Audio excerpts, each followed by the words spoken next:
ঈদ মুবারক। বছর ঘুরে আবারও এলো পবিত্র ঈদুল আজহা। আর এই মুহূর্তে আমরা আছি পবিত্র ঈদুল আজহা যে নামাজ আদায় করা হচ্ছে জাতীয় ঈদগাহ মাঠ প্রাঙ্গণে।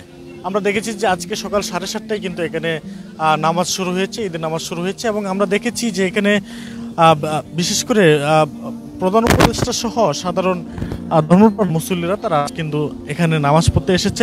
আমি সর্বপ্রথম দেশবাসীকে ঈদের শুভেচ্ছা জানাই। আপনারা জানেন এখন আমরা আজকে ঈদের দিন আমরা প্রধান উপদেষ্টার সাথে জামাত আদায় করেছি। আসলে আমার চোখের পানি পড়ার এই হচ্ছে কারণ যে আমরা নিজের জীবনকে জীবন মনে করি নাই, নিজের সংসারকে সংসার মনে করি নাই, নিজের পকেটকে পকেট মনে করি নাই, নিজের কর্মকে কর্ম মনে করি নাই। যখন মানুষের উপর অত্যাচার অবিচার হচ্ছে তখন আমরা নিজের কাজকর্ম ফেলে দিয়ে রাস্তায় নেমে এসেছি। আমরা শেখ হাসিনাকে উৎখাত করে দিয়েছি, কিন্তু প্রশ্ন হচ্ছে শেখ হাসিনা তো চলে গেছে, উৎখাত করে দিয়েছি, কিন্তু 5ই আগস্টের পরে তো আমরা নতুন এক বাংলাদেশ দেখতে পেলাম। মোনাজাতে হচ্ছে যে আমার নিজের জন্য দোয়া করেছি, আমার ফ্যামিলির জন্য দোয়া করেছি এবং দেশবাসীর জন্য সবার জন্যই আমরা দোয়া করেছি। আল্লাহ তাআলা যেন আমাদের এই বাংলাদেশকে কবুল করেন। সবাইকে ঈদ মোবারক। এটা আসলে উন্মুক্ত ফ্রিডম যে একটা বিশাল ব্যাপার।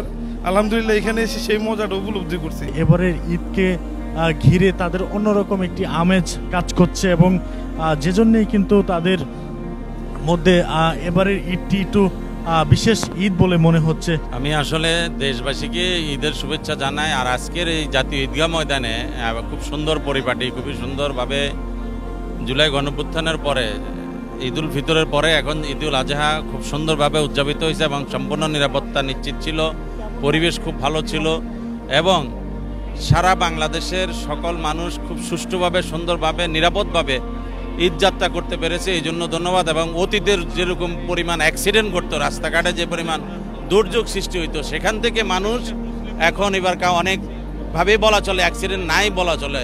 এই ঈদুল আজহায় তারা জাতীয় ঈদগাহ ময়দানে কিন্তু নামাজ পড়তে এসেছেন।